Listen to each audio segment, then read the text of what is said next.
नमस्कार दोस्तों, आप सभी का स्वागत है क्राइम गाथा चैनल पर। वीडियो को शुरू करें उससे पहले आप चैनल को सब्सक्राइब कर लो। उत्तर प्रदेश के बिजनौर जिले में स्थित अफजलगढ़ इलाके के नेशनल हाईवे 74 पर 18 सितंबर 2021 की सुबह एक महिला का बुरी तरह क्षतविक्षत शव मिला था। आसपास का पूरा माहौल देखकर ऐसा लग रहा था कि यह कोई सामान्य सड़क हादसा था, जिसमें महिला सड़क किनारे पैदल चल रही होगी और तभी किसी तेज रफ्तार गाड़ी ने उसे जोरदार टक्कर मार दी होगी।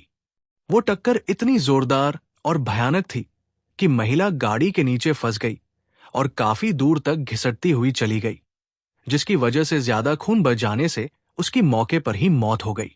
जैसे ही इस घटना की सूचना पुलिस को मिली, अफजलगढ़ थाना प्रभारी एम के सिंह और सीओ सुनीता दहिया अपनी पूरी पुलिस टीम के साथ तुरंत मौके पर पहुंच गए। जब उन्होंने शव को देखा तो सबके होश उड़ गए, क्योंकि महिला का चेहरा बुरी तरह कुचला हुआ था, जिसकी वजह से उसकी पहचान करना बेहद मुश्किल हो रहा था। पूरा मामला संदिग्ध लग रहा था, इसलिए पुलिस ने तुरंत फॉरेंसिक टीम को भी मौके पर बुला लिया। फॉरेंसिक टीम ने पहुंचकर हर जरूरी सबूत को जुटाना शुरू कर दिया, जैसे कि खून के नमूने, सड़क पर पड़े टुकड़े और आसपास के इलाके की बारीकी से जांच। महिला के कपड़ों को देखकर ऐसा लग रहा था कि वो किसी अच्छे और सम्मानित परिवार से ताल्लुक रखती थी। इसके अलावा सड़क पर दोनों ओर खून से सने टायरों के रगड़ के साफ निशान मिले थे, जिससे ऐसा लग रहा था कि या तो उसे जानबूझकर गाड़ी से कुचलने की कोशिश की गई थी या फिर वो गाड़ी के नीचे फंसकर काफी दूर तक घिसटती हुई चली गई थी। अब पुलिस इस बात का पता लगाने की पूरी कोशिश कर रही थी कि क्या ये वाकई में एक सड़क हादसा था या किसी ने जानबूझकर इस महिला को मारा था। पुलिस ने अपनी जांच को आगे बढ़ाते हुए सबसे पहले महिला की पहचान कराने की कोशिश की, लेकिन मौके पर मौजूद किसी भी व्यक्ति ने उसे पहचानने से साफ इनकार कर दिया। हालात ऐसे थे कि महिला के पास कोई आईडी कार्ड, मोबाइल फोन या पर्स तक नहीं मिला था, जिसकी मदद से उसकी पहचान की जा सके। हालांकि पुलिस को एक बहुत अहम सुराग तब मिला जब उन्होंने महिला के बाएं हाथ पर अंग्रेजी में परबदीप नाम गुदा हुआ देखा, जो कि किसी व्यक्ति का नाम हो सकता था या फिर शायद उसका खुद का नाम भी हो सकता था। जब किसी भी तरह से महिला की पहचान नहीं हो पाई, तो पुलिस ने अगला कदम उठाते हुए आसपास के सभी जिलों के थानों में इस घटना की पूरी सूचना भेज दी, उम्मीद में कि कहीं न कहीं महिला की गुमशुदगी की रिपोर्ट दर्ज हो सकती है या कोई व्यक्ति उसे पहचान सकता है। इसके साथ ही पुलिस ने सोशल मीडिया पर भी महिला की तस्वीर और घटना से जुड़ी हर जानकारी को वायरल करा दिया, ताकि कोई पहचानने वाला व्यक्ति आगे आ सके। लेकिन कई दिनों तक कोई भी सुराग हाथ नहीं लगा। अब पुलिस इस केस को हत्या और हादसे दोनों ही एंगल से देखकर जांच को आगे बढ़ा रही थी। पुलिस ने आगे की कार्रवाई करते हुए महिला के शव का पंचनामा तैयार किया और उसे पोस्टमार्टम के लिए भेजने की पूरी प्रक्रिया शुरू कर दी। लेकिन तभी सोशल मीडिया पर वायरल हुई महिला के कपड़ों और हाथ पर गुदे परबदीप नाम की जानकारी से एक अहम सुराग मिल गया। कुछ ही समय बाद महिला के मायके वाले लोग मौके पर पहुंच गए और उन्होंने शव को देखते ही उसकी पहचान 30 वर्षीय मनप्रीत कौर के रूप में की, जो कि उत्तराखंड के ऊधम सिंह नगर जिले के बाजपुर क्षेत्र के बन्ना खेड़ा गांव की रहने वाली थी और सुखवीर सिंह की पत्नी थी। अब पुलिस के लिए यह मामला और भी ज्यादा गंभीर हो गया था, क्योंकि ये सिर्फ एक हादसा नहीं लग रहा था। जांच का पूरा रुख अब हत्या या दुर्घटना की गहराई से पड़ताल करने की ओर बढ़ चुका था।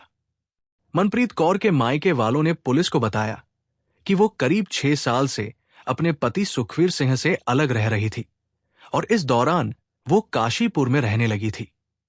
उन्होंने ये भी बताया कि वो बीते दिन शाम को घर से निकली थी, लेकिन उसके बाद वापस नहीं लौटी। जब मनप्रीत की मौत की खबर उसके पति सुखवीर सिंह को मिली, तो वो भी तुरंत मौके पर पहुंच गया। पुलिस की पूछताछ में सुखवीर ने बताया कि मनप्रीत उससे काफी पहले अलग हो चुकी थी और काशीपुर में रहते हुए उसकी दोस्ती मानियावाला गांव के नफी से हो गई थी। धीरे धीरे ये दोस्ती इतनी ज्यादा बढ़ गई कि वो नफीस के साथ ही रहने लगी थी। सुखवीर को पूरा शक था कि मनप्रीत की हत्या भी नफीस नहीं की होगी। पुलिस को जैसे ही ये जानकारी मिली, उन्होंने तुरंत नफीस को गिरफ्तार करने के लिए उसके घर पर दबिश दी, लेकिन वो वहां से पहले ही फरार हो चुका था। इससे पुलिस का शक और भी ज्यादा गहरा हो गया था। पुलिस को अब पूरा यकीन हो गया था कि मनप्रीत कौर के मर्डर में नफीस ही शामिल है, क्योंकि अगर वो निर्दोष होता तो घर से भागता नहीं। पुलिस ने उसे पकड़ने के लिए अपना पूरा जाल बिछाना शुरू कर दिया। सबसे पहले उन्होंने उसके मोबाइल फोन को सर्विलांस पर लगाया और उसकी कॉल डिटेल्स को निकलवाया। कॉल डिटेल्स की जांच करते ही एक और अहम सुराग हाथ लगा, जिसमें पता चला कि जिस रात मनप्रीत की मौत हुई थी, उसी रात नफीस ने उससे कई बार बात की थी। ये जानकारी मिलते ही पुलिस और ज्यादा एक्टिव हो गई और उन्होंने नफीस को पकड़ने के लिए जगह जगह अपने मुखबिरों को तैनात कर दिया। अब बस उसे दबोचने की देर थी। 19 सितंबर 2021 की शाम को पुलिस को एक मुखबिर से खबर मिली कि नफीस कहां छिपा हुआ है। सूचना मिलते ही पुलिस ने उसे धर दबोचा। गिरफ्तारी के बाद जब पुलिस ने उससे कड़ी पूछताछ की, तो नफीस ने अपना पूरा गुनाह कबूल कर लिया। उसने बताया कि उसका मनप्रीत कौर के साथ कई सालों से प्रेम संबंध था। हालांकि वो पहले से शादीशुदा था, लेकिन मनप्रीत लगातार उस पर शादी के लिए दबाव डाल रही थी। इसी से तंग आकर उसने उसकी हत्या की योजना बना ली थी। नफीस की निशानदेही पर पुलिस ने हत्या में इस्तेमाल की गई लोहे की रॉड और वो ट्रक भी बरामद कर लिया, जिससे मनप्रीत को कुचला गया था। इसके अलावा पुलिस को मनप्रीत का मोबाइल फोन और आधार कार्ड भी नफीस के पास से मिल गया। अब पुलिस के लिए पूरा केस पूरी तरह से साफ हो चुका था और ये कोई एक्सीडेंट नहीं बल्कि सोची समझी हत्या थी। मनप्रीत कौर शादीशुदा थी और एक बच्ची की मां भी थी। उसके पिता केसर सिंह उत्तराखंड के गांव हरियावाला के रहने वाले थे और उन्होंने करीब 8 साल पहले मनप्रीत की शादी ऊधम सिंह नगर जिले के गांव भीकमपुर निवासी सुखबीर सिंह के साथ करवाई थी। सुखबीर के पिता हरनाम सिंह काफी समय से गांव भीकमपुर में रह रहे थे, लेकिन उनके पास अपनी कोई खेती योग्य जमीन नहीं थी। उनका परिवार काफी बड़ा था और इसमें 5 बेटियां और 2 बेटे शामिल थे। साथ ही घर चलाने की पूरी जिम्मेदारी हरनाम सिंह पर ही थी। हरनाम सिंह ट्रक ड्राइवर थे और इसी काम के सहारे उन्होंने अपने 9 सदस्यों वाले परिवार का किसी तरह गुजारा किया। परिवार की जरूरतें पूरी करने में उन्हें कई मुश्किलों का सामना करना पड़ा, लेकिन उन्होंने अपने सभी बच्चों की शादियां भी करवा दी। शादी के बाद हरनाम सिंह का बड़ा बेटा गुरमुख सिंह अपनी पत्नी को लेकर अलग हो गया था, जिसकी वजह से घर की पूरी जिम्मेदारी हरनाम सिंह के छोटे बेटे सुखबीर सिंह पर आ गई। सुखबीर ने अपने पिता के नक्शे दम पर चलते हुए ट्रक ड्राइवरी को ही अपना पेशा बना लिया। शादी के कुछ समय बाद हरनाम सिंह किसी बीमारी के कारण चल बसे, जिससे घर की स्थिति और भी ज्यादा कमजोर हो गई। हरनाम सिंह की मौत के बाद सुखबीर अपनी पत्नी मनप्रीत कौर के साथ अकेले अपने पिता के घर में रहने लगा। शादी के बाद मनप्रीत कौर और सुखबीर सिंह की जिंदगी ठीक ठाक चल रही थी। सुखबीर एक सीधा सादा स्वभाव का आदमी था, जो ट्रक चलाकर अपना और घर का खर्चा चलाता था। हर दिन सुबह होते ही वो काम पर निकल जाता था और मनप्रीत घर पर अकेली रह जाती थी। शादी को 2 साल हो गए थे, लेकिन अब तक कोई बच्चा नहीं हुआ था। घर का सूनापन और अकेलापन मनप्रीत को अंदर ही अंदर परेशान करने लगा था। धीरे धीरे उसका मन घर से उचटने लगा और उसकी जिंदगी ने एक नया मोड़ ले लिया। जब काफी समय तक संतान नहीं हुई, तो सुखबीर ने मनप्रीत का इलाज करवाया। शादी के 2 साल बाद एक बेटी परबदीप हुई, जिससे सुखबीर बहुत खुश था, लेकिन बच्ची के जन्म के बाद भी मनप्रीत का मन घर से उचट लगा रहा था। वो अक्सर मायके चली जाती थी और ज्यादातर वक्त वही बिताने लगी थी। सुखबीर चुपचाप ये सब देखता रहा, लेकिन उसे अंदाजा नहीं था कि ये दूरी उसकी जिंदगी में तूफान ला देगी। मनप्रीत के अक्सर मायके रहने से सुखबीर को खाना बनाने में दिक्कत होने लगी थी। उसने कई बार मनप्रीत से वापस आने को कहा, लेकिन वो कुछ दिन रुककर फिर मायके चली जाती थी। इससे दोनों के रिश्ते में खटास बढ़ने लगी थी। और फिर एक दिन मनप्रीत अचानक सुखबीर को छोड़कर गायब हो गई। मनप्रीत के गायब होते ही उसके घर वालों ने उसे हर जगह ढूंढा, लेकिन कोई पता नहीं चला। 10 से 15 दिन बाद वो खुद ही लौट आई, जिससे सुखबीर और उसके बीच काफी झगड़ा हुआ। लेकिन बच्ची के भविष्य के लिए सुखबीर ने उसे माफ कर दिया और वो फिर से साथ रहने लगे। इसी दौरान एक दिन मनप्रीत काशीपुर अपनी बच्ची के लिए कपड़े खरीदने गई, जहां उसकी मुलाकात आयशा से हुई, जो एक कपड़ों की दुकान चलाती थी। आयशा ने मनप्रीत को भी अपने साथ काम पर रख लिया। उसके बाद वो अपनी बेटी को लेकर अपने मायके आ गई। फिर उसने बच्ची को अपने मायके में छोड़ा और वो वहीं से आयशा की शॉप पर काम करने आने लगी। कपड़ों की दुकान पर काम करते हुए एक दिन मनप्रीत की मुलाकात नफीस से हुई, जो वहां कपड़े खरीदने आया था। बातचीत के दौरान मनप्रीत ने बताया कि उसका पति भी ड्राइवर है और इसी बहाने नफीस ने मनप्रीत का मोबाइल नंबर भी ले लिया। मनप्रीत को मायके गए काफी समय हो गया तो सुखबीर उसे लेने ससुराल पहुंचा। वहां जाकर उसे पता चला कि मनप्रीत अब काशीपुर में एक कपड़े की दुकान पर काम कर रही है। जब सुखबीर ने उसे घर चलने को कहा तो मनप्रीत ने साफ मना कर दिया। उसने कहा कि मुझे गांव में अच्छा नहीं लगता, अगर तुम्हें मेरे साथ रहना है तो काशीपुर में कमरा लेकर रहो। पत्नी की ये बात सुनकर सुखबीर परेशान हो गया। उसने बहुत समझाने की कोशिश की, लेकिन मनप्रीत टस से मस नहीं हुई। आखिरकार सुखबीर अपनी बेटी परबदीप को लेकर अकेले ही गांव लौट आया। सुखबीर के बेटी को ले जाने के बाद मनप्रीत ने काशीपुर में किराए पर कमरा ले लिया और अपनी मनचाही जिंदगी जीने लगी। इसी दौरान उसने नफीस से फोन पर बातचीत बढ़ा ली। नफीस बिजनौर जिले के अफजलगढ़ थाना क्षेत्र के गांव मानियोवाला गढ़ी का रहने वाला था। वो पहले से शादीशुदा था और 2 बच्चों का पिता था। उसका खुद का ट्रक था, जिससे वो अपने परिवार का खर्चा चलाता था। मनप्रीत और नफीस की दोस्ती जल्द ही एक गहरे रिश्ते में बदल गई। अब वो नफीस को अपने कमरे पर बुलाने लगी और अपने पति तथा बच्ची को पूरी तरह भूल गई। नफीस और मनप्रीत पति पत्नी की तरह साथ रहने लगे, जहां शामें उनके बीच की गर्माहट और निकटता से भरी होती। नफीस की मजबूत बाहों में मनप्रीत खुद को पूरी तरह खो देती। उनके स्पर्श में एक ऐसी कामुक आग जलती जो दोनों को बाहर की दुनिया भुला देती, जैसे हर रात एक नया नशा हो जो कभी खत्म न होने वाला लगता।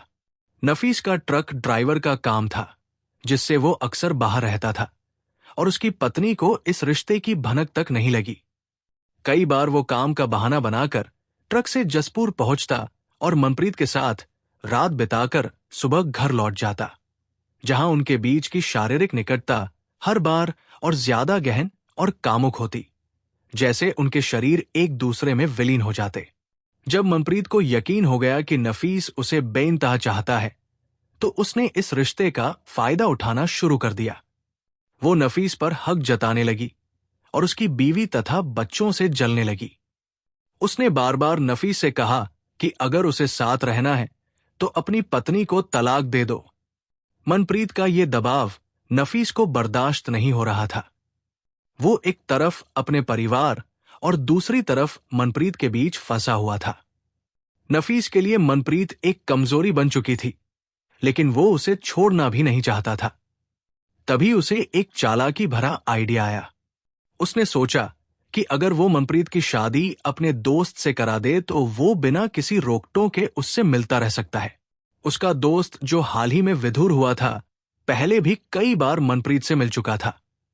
नफीस ने सोचा कि अगर वो उसे मनप्रीत से शादी के लिए तैयार कर ले तो उसे ना तो अपनी पत्नी को छोड़ना पड़ेगा और ना ही मनप्रीत से दूरी बनानी पड़ेगी। शुरू में जब नफीस ने अपने दोस्त से शादी करने की बात कही तो मनप्रीत ने साफ इनकार कर दिया, लेकिन जब उसे पता चला कि उसका दोस्त काफी जमीन जायदाद का मालिक है तो वो लालच में आ गई। आखिरकार उसने नफीस की बात मान ली और शादी के लिए तैयार हो गई। मनप्रीत ने जब देखा कि नफीस उसका साथ छोड़ने को तैयार नहीं है, तो उसने नफीस के दोस्त से शादी करने के लिए हाँ कर दी। जसपुर में नौकरी छोड़कर वो कादराबाद चली गई और नफीस के दोस्त के साथ पत्नी की तरह रहने लगी। लेकिन शादी के कुछ ही दिनों में मनप्रीत को एहसास हुआ कि ये जिंदगी उसके लिए नहीं बनी है। सिर्फ 10 दिन बाद ही वो एक रात अचानक वहां से भाग गई। नफीस का दोस्त ज्यादा परेशान नहीं हुआ, लेकिन नफीस बेचैन हो उठा। वो रोज उसे ढूंढने निकला और आखिरकार हरियाणा के एक गांव में उसे ढूंढ निकाला। नफीस उसे दोबारा अपने साथ ले आया और मनप्रीत फिर से जसपुर में रहने लगी। उसके बाद उसका सारा खर्चा नफीस खुद ही उठाने लगा था, लेकिन इसके बाद भी मनप्रीत कौर उसके साथ शादी करने का दबाव बनाने लगी थी। मनप्रीत की बातें सुनकर नफीस के तो होश ही उड़ गए। पहले ही काम धंधा ठप था, पैसे की किल्लत थी, ऊपर से ये शादी का झंझट। अब ये धमकी कि अगर शादी नहीं की तो बलात्कार के केस में फंसा देगी। नफीस को समझ नहीं आ रहा था कि ये औरत आखिर चाहती क्या है। पहले पति को छोड़ा, फिर उसके दोस्त से शादी की, फिर भागकर वापस आ गई और अब उस पर जबरदस्ती शादी के लिए दबाव डाल रही थी।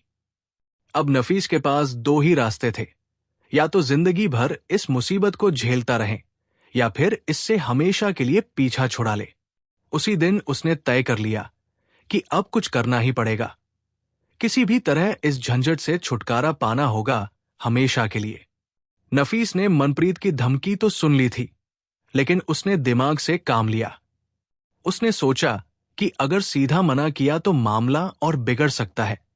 इसलिए उसने मनप्रीत से वैसे ही प्यार जताना जारी रखा जैसे पहले करता था, लेकिन अंदर ही अंदर वो उससे पीछा छुड़ाने का प्लान बनाने लगा। अब वो हर रात क्राइम शो और एक्शन फिल्में देखने लगा ताकि कोई आइडिया मिले। एक दिन उसने एक फिल्म में देखा कि कैसे एक विलन ने अपने दुश्मन को ट्रक से कुचलकर मार दिया और पहचान छिपाने के लिए उसके चेहरे को बुरी तरह कुचल दिया। बस नफीस को अपना तरीका मिल गया। नफीस ने ठान लिया था कि अब यही तरीका अपनाएगा। 17 सितंबर 2021 को वो ट्रक लेकर काशीपुर पहुंचा और वहां से मनप्रीत को साथ लेकर अफजलगढ़ आ गया। शाम हो चुकी थी और नफीस के दिमाग में पक रही खिचड़ी अब पूरी तरह उबलने लगी थी। उसका प्लान साफ था, किसी सुनसान जगह पर ले जाकर ट्रक से धक्का देकर मनप्रीत को खत्म कर देना। इसके लिए उसने हरिद्वार जाने वाली सड़क को भी चुन लिया था। इसी दौरान मनप्रीत ने कहा कि भूख लगी है, कुछ खाना खाते हैं। नफीस ने तुरंत ट्रक एक ढाबे पर रोक दिया। वहां बैठकर उसने शराब पी और मनप्रीत ने बियर पी। फिर दोनों ने पेट भरकर खाना खाया। इसी बीच मनप्रीत के मोबाइल पर किसी का फोन आया। उसने कॉल रिसीव किया और कुछ देर बात करने के बाद नफीस से कहा कि मुझे काशीपुर छोड़ दो। ये सुनते ही नफीस को लगा जैसे उसके पूरे प्लान पर पानी फिर गया हो। उसने सोचा था कि आज ही अपना काम पूरा कर लेगा, लेकिन अब मामला उल्टा पड़ता दिख रहा था। मनप्रीत ने नफीस से साफ शब्दों में कहा कि मैं हरिद्वार नहीं जाऊंगी, मुझे अभी काशीपुर छोड़ दो। उसकी जिद सुनकर नफीस का दिमाग घूम गया। उसे शक हुआ कि काशीपुर में मनप्रीत का किसी और के साथ चक्कर चल रहा है और इसी वजह से वो वहां लौटना चाहती है। नफीस ने उससे बार बार पूछा कि फोन किसका था, कौन बार बार कॉल कर रहा है, लेकिन मनप्रीत ने कुछ भी बताने से साफ इनकार कर दिया। इस बात पर दोनों में तू मैं होने लगी। बहस इतनी बढ़ गई कि लगा कि बात हाथापाई तक ना पहुंच जाए, लेकिन आखिरकार नफीस को उसकी जिद के आगे झुकना पड़ा। चलो काशीपुर कहकर उसने ट्रक स्टार्ट कर दिया और काशीपुर की ओर बढ़ने लगा। बियर का नशा मनप्रीत पर पूरी तरह हावी हो चुका था। नफीस ने एक नजर उस पर डाली और उसके दिमाग में बिजली की तरह एक ख्याल कौंधा कि इससे छुटकारा पाने का इससे अच्छा मौका फिर नहीं मिलेगा। मौका देखते ही नफीस ने ट्रक के टूल बॉक्स से लोहे की रॉड निकाली। मनप्रीत नशे में थी, उसे कोई अंदाजा नहीं था कि अगले ही पल क्या होने वाला है। नफीस ने बिना कोई देर किए रॉड से उसके सिर पर ताबड़तोड़ वार कर दिए। नशे की हालत में वो विरोध भी नहीं कर पाई और धीरे धीरे बेसुध हो गई। उसने फौरन उसका मोबाइल और आधार कार्ड उठा लिया ताकि कोई उसे पहचान ना सके। अब अगला कदम उठाने का समय था। नफीस ने चारों तरफ देखा, सड़क सुनसान थी। उसने ट्रक का दरवाजा खोला और मनप्रीत को बाहर धक्का दे दिया, मगर इतना ही काफी नहीं था। उसने ट्रक को आगे पीछे करके उसके सिर को बुरी तरह कुचल डाला ताकि उसकी पहचान पूरी तरह मिट जाए। काम खत्म होते ही नफीस ट्रक लेकर घर लौट आया। उसे पूरा यकीन था कि पुलिस इसे महज एक हादसा समझेगी और मामला कभी नहीं खुलेगा, लेकिन उसकी सोच गलत निकली। मामले की जांच शुरू हुई और धीरे धीरे पुलिस नफीस तक पहुंच गई। पूछताछ के दौरान नफीस टूट गया और अपना गुनाह कबूल कर लिया।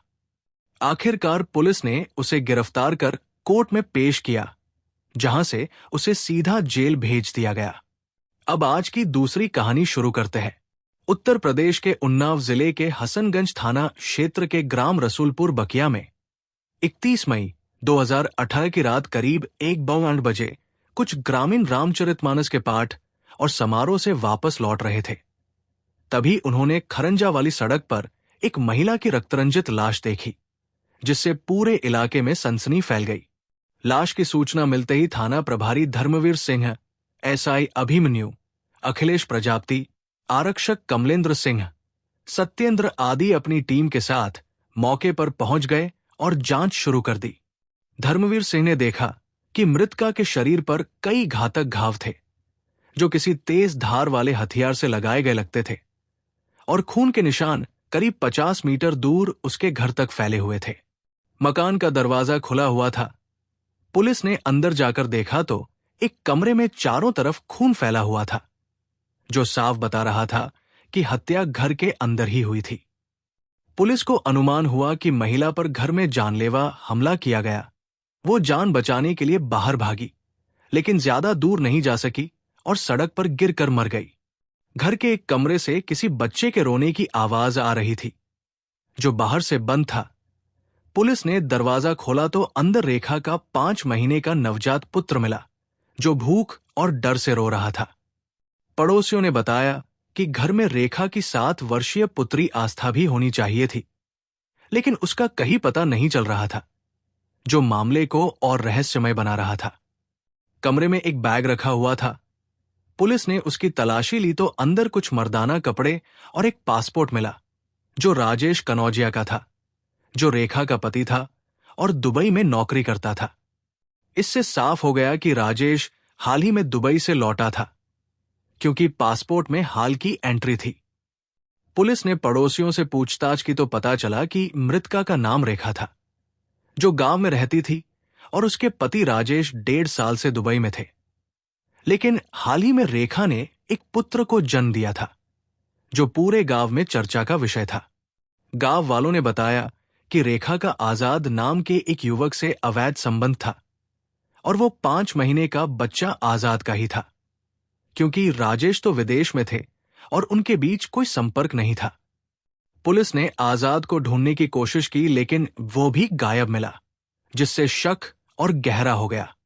परिस्थितिजन्य साक्ष्यों से पुलिस ने निष्कर्ष निकाला कि राजेश को रेखा के अवैध संबंध और बच्चे की खबर मिल गई होगी, जिससे गुस्से में वो दुबई से लौटा और रेखा की हत्या कर दी, फिर आस्था को लेकर फरार हो गया। पुलिस ने मौके पर फॉरेंसिक टीम बुलाकर सबूत इकट्ठा किए, जैसे खून के नमूने, घावों की जांच और घर के अंदर के निशान। फिर लाश को पोस्टमार्टम के लिए भेज दिया। थाना हसनगंज में धारा 302 आईपीसी के तहत प्रकरण संख्या 169/2018 पंजीकृत कर लिया गया और जांच शुरू हो गई।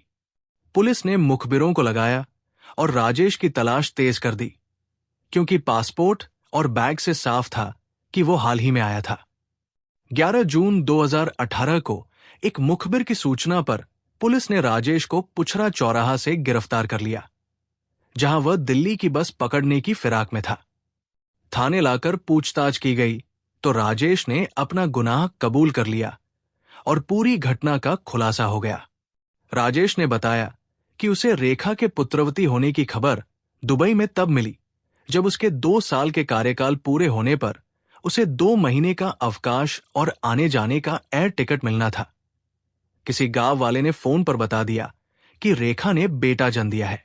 यह सुनकर राजेश सन्न रह गया और उसे लगा कि रेखा की चरित्रहीनता की हद हो गई।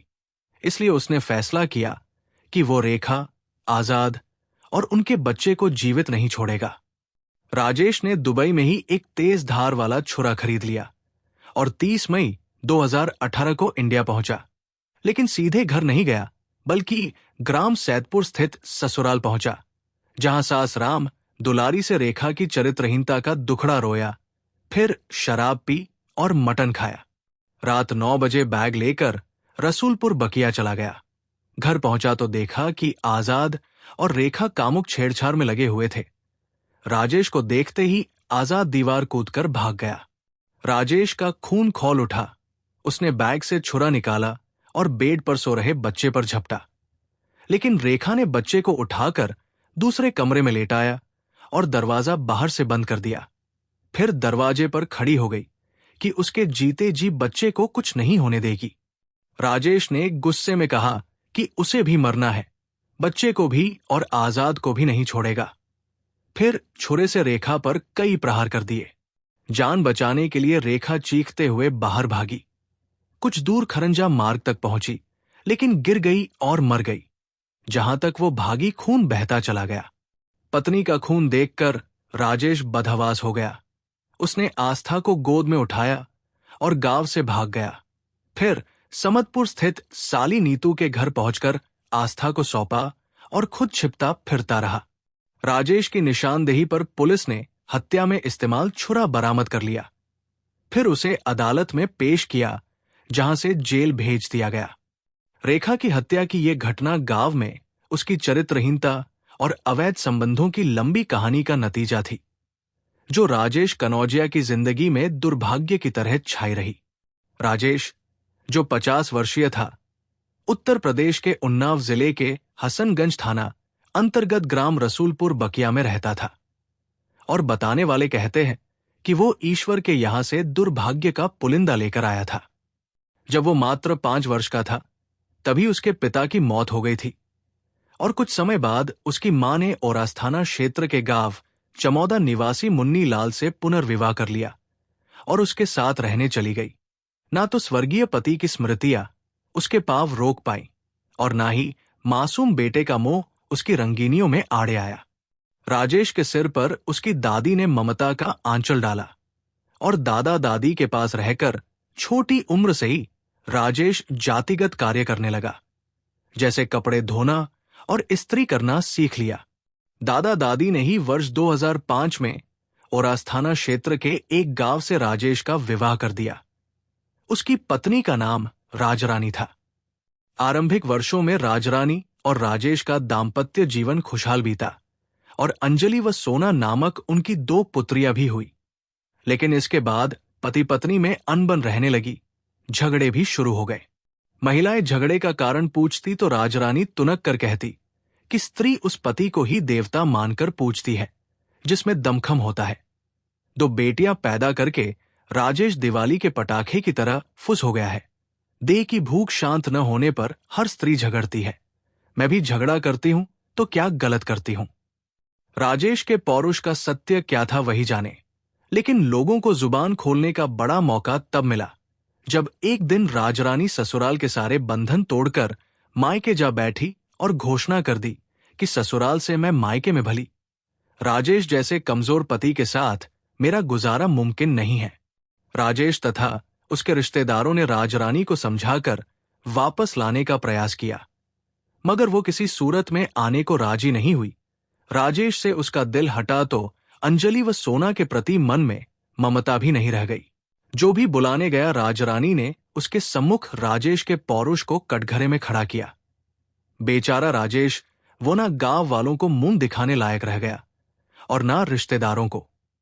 राजेश के मुंह पर गहरी कालिक तब लगी जब कुछ महीने बाद राजरानी ने किसी और से विवाह कर लिया। राजेश से तलाक लेने की भी उसने जरूरत नहीं समझी।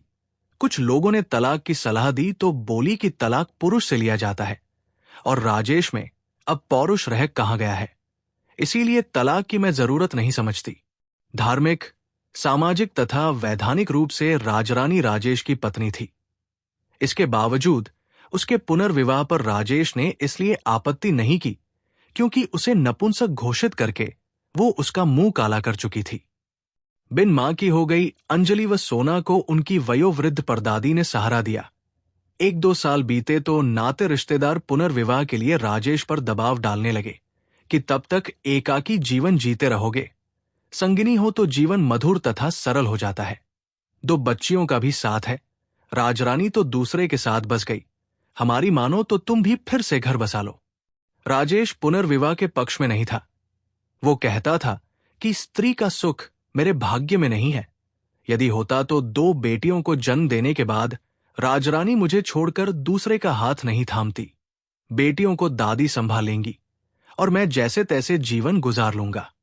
राजेश पुनर्विवाह नहीं करना चाहता था तो कोई जबरदस्ती कैसे करा देता। निराश होकर शुभचिंतक भी किनारे हो गए।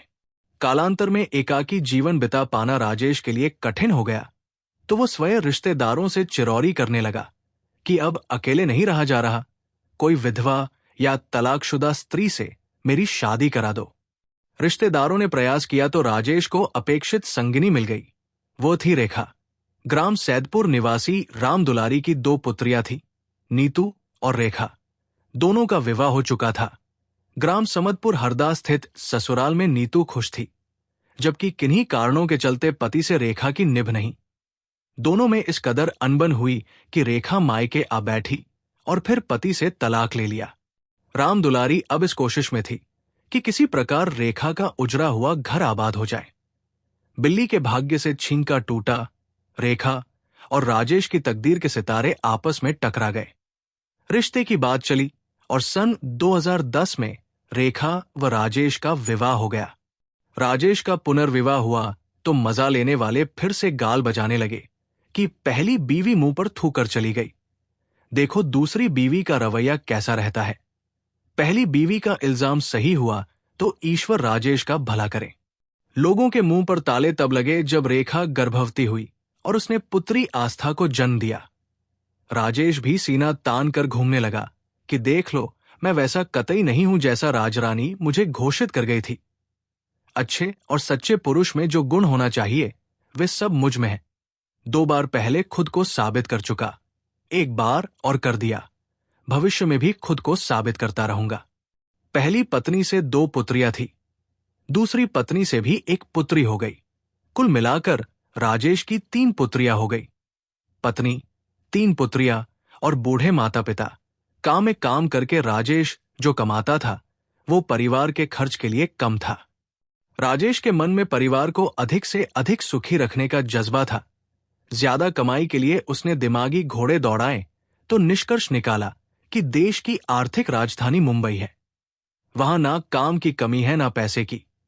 यदि वो वहां जाकर काम करे तो आर्थिक समस्या दूर हो सकती है। राजेश के कुछ जानकार मुंबई में काम कर रहे थे। राजेश ने उनसे फोन पर बात की। जानकारों ने सहयोग का आश्वासन दिया, इसलिए वो मुंबई चला गया। परिचितों के सहयोग से राजेश को वहां काम भी मिल गया। राजेश का मुंबई जाना ही उसके जी का जंजाल बन गया। रेखा जितनी गोरी चिट्टी तथा सुंदर महिला थी उतनी ही कामुक भी थी। चर्चा है कि पहले पति को उसने मात्र इसी कारण छोड़ा क्योंकि वह उसकी कामनाओं की कसौटी पर खरा नहीं उतरा था। दूसरा पति रेखा की कसौटी पर खड़ा उतरा, परंतु वो पैसा कमाने के लिए परदेश चला गया। फलत रेखा की कामनाएं त्राहिमाम करने लगी। इसी बीच गांव में हुए एक वैवाहिक समारोह में आजाद रेखा की कामी दृष्टि में चढ़ गया। 22 वर्षीय आजाद रसूलपुर बकिया गांव में रहने वाले नोखे पासी का पुत्र था। अविवाहित और तंदुरुस्त 4 बहन भाइयों में वो सबसे बड़ा था। नोखे के पास थोड़ी सी खेती थी। उसी की उपज से वो परिवार की आजीविका चलाता था। पिता की जमीन इतनी नहीं थी कि आजाद उससे जीविका कमा सकता, इसलिए वो मजदूरी करता और फिल्मी हीरो की तरह सज-धज कर रहता था। वैवाहिक समारोह में रेखा खूब सज संवर कर गई थी। आजाद ने उसका खिलाखिला रूप देखा तो उस पर मोहित हो गया। इश्क का साज धुलक की तरह दोनों तरफ से बजता है।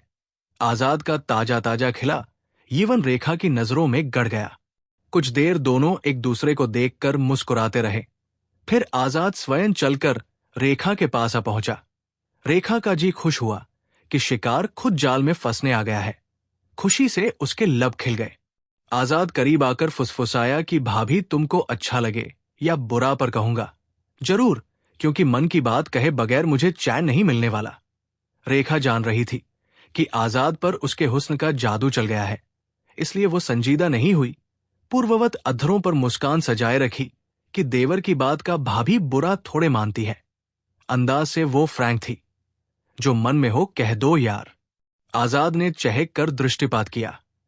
विवाह के उल्लास में सभी मग्न थे। सुनहरा मौका जानकर आजाद के दिल की बात लफ्जों की शक्ल में जुबान से अदा हो गई कि भाभी, आज तुम गजब हसीन लग रही हो। दुल्हन को तो लोग एक बार देख रहे हैं, पर तुम्हें बार बार देख रहे हैं।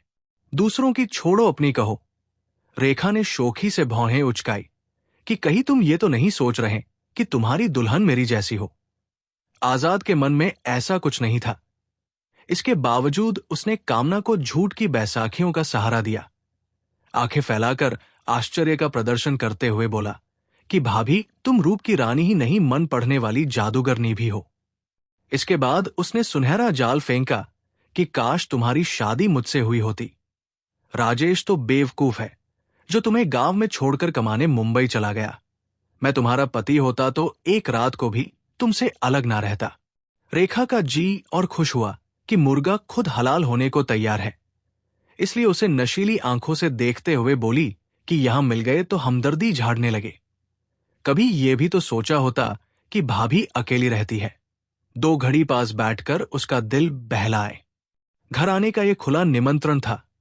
आजाद ने दिल से स्वीकार भी कर लिया और बोला कि ऐसी बात है तो कल से तुम्हारे घर आना शुरू कर दूंगा। जरूर आना, इंतजार करूंगी, कहकर रेखा इठलाती हुई उसके सामने से चली गई।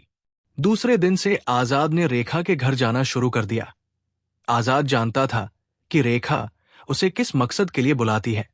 इसी तरह रेखा समझती थी कि आजाद किस लालच में आता है।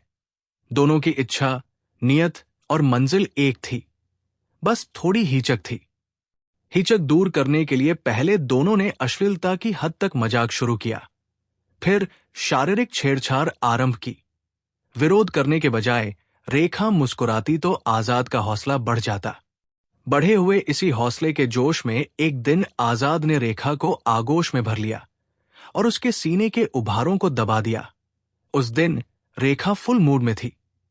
पलटवार करते हुए उसने भी आजाद के उग्र यौवन पर हाथ फिरा दिया।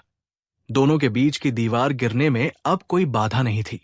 आजाद रेखा को खींचकर बेड पर ले गया और उसे बिस्तर पर गिरा दिया। उसके बाद वो रेखा से लिपट गया। उनके बीच दैहिक रिश्ता बन गया, जहां रेखा की कामुक आग आजाद के युवा शरीर से भड़क उठी। दोनों एक दूसरे में खो गए, जैसे उनके स्पर्श में एक नशा था जो हर बार और गहरा होता। रेखा की देह की भूख आजाद की ताकत से शांत होती, लेकिन हर मिलन के बाद और बढ़ जाती।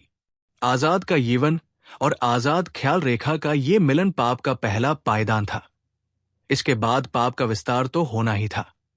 नया रिश्ता बना तो आजाद का अधिकांश समय रेखा के घर में गुजरने लगा। ना आजाद को किसी का लिहाज था, ना रेखा को किसी का भय। इसलिए गांव वालों को उनके अनैतिक संबंध की जानकारी हो गई। जहां 4 लोग एकत्र होते, वहां रेखा और आजाद के चटपटे किस्से शुरू हो जाते। गांव में राजेश के कुछ मित्र थे जिनसे वो कभी कभी फोन पर बात कर लिया करता था। उन्हीं में से किसी ने राजेश को रेखा और आजाद की रंगलियों की कहानी सुना दी कि यार तुम परदेश क्या गए, भाभी गरमा गई। आजाद उन्हें अपने प्यार की ठंडी हवा दे रहा है। घर बचाना चाहते हो तो फौरन गांव लौट आओ। वहां ज्यादा कमाओगे पर इज्जत पूरी तरह मिट्टी में मिल जाएगी। यहां कम कमाओगे मगर परिवार और मान बचा रहेगा। पत्नी के कुल लक्षण जानकर राजेश ने सिर पीट लिया। सिर्फ 6 महीने में ही रेखा ने ये करतब दिखा दिए। राजेश ने मुंबई का मोह छोड़ा और गांव लौट आया। रेखा व आजाद के दिल पर मानो छुरिया चल गई। राजेश ने रेखा को जमकर पीटा और आजाद को चेतावनी दी कि आइंदा मेरे घर में कदम रखने की कोशिश मत करना, वरना मुझसे बुरा कोई नहीं होगा। दोनों ने राजेश से वायदा किया कि वे भविष्य में किसी किस्म का गलत रिश्ता नहीं रखेंगे, मगर ज्यादा दिन अपने वचन पर कायम नहीं रहे। सांझ के झुटपुटे या रात के अंधेरे में घर के बाहर मिलकर तन व मन की प्यास बुझाते रहे। राजेश को दोनों की खुफिया मुलाकातों की जानकारी हुई तो उसने रेखा पर फिर शिकंजा कसा। उसके घर से निकलने पर भी पाबंदी लगा दी। रेखा व आजाद का मिलन बाधित हुआ तो उनके मन में विद्रोह की चिंगारियां चटकने लगी। चुप चुप मिलकर दोनों ने प्लान बनाया और घर से भाग गए। राजेश ने थाना हसनगंज जाकर फरियाद की कि कुछ कीजिए हुजूर, आजाद मेरी बीवी रेखा को भगा ले गया। पुलिस ने आजाद और रेखा के मोबाइल नंबर सर्विलांस पर लगवाकर लोकेशन ट्रेस कराई और उसी आधार पर रेखा व आजाद को पकड़ लिया। पुलिस ने आजाद के खिलाफ कार्रवाई करने के बजाय उससे और रेखा से वायदा करा लिया कि अब वे आपस में गलत संबंध नहीं रखेंगे। दोबारा संबंध रखने पर कड़ी कानूनी कार्रवाई करने की चेतावनी दी। थाने से राजेश रेखा को साथ ले गया और आजाद अपने घर चला गया। कुछ महीने तक रेखा व आजाद ने आपस में दूरी बनाए रखी। इससे राजेश ने विश्वास कर लिया कि दोनों आशिकी से बाज आ गए हैं। राजेश के खर्च अधिक थे, उसके अनुपात में आय कम। इसलिए रेखा की ओर से निश्चिंत होकर राजेश ने फिर से परदेश जाने का निश्चय किया। इस बार वो मुंबई नहीं, खाड़ी देश जाने का अभिलाषी था। इसी उद्देश्य से उसने पासपोर्ट भी बनवा लिया। राजेश ने प्रयास किए तो सफलता भी मिली। सन 2016 में नौकरी करने वो दुबई चला गया। प्लेन के टेक ऑफ करते ही रेखा व आजाद के मिलन का रास्ता साफ। दोनों जानते थे कि राजेश मुंबई नहीं गया है, जो किसी से खबर पाते ही गांव लौट आएगा। अनुबंध पर वो दुबई गया है। 2 वर्ष से पहले उसकी वापसी संभव नहीं है। 2 वर्ष के लिए रेखा और आजाद निश्चिंत थे। भविष्य में क्या होगा उसकी भी चिंता नहीं थी।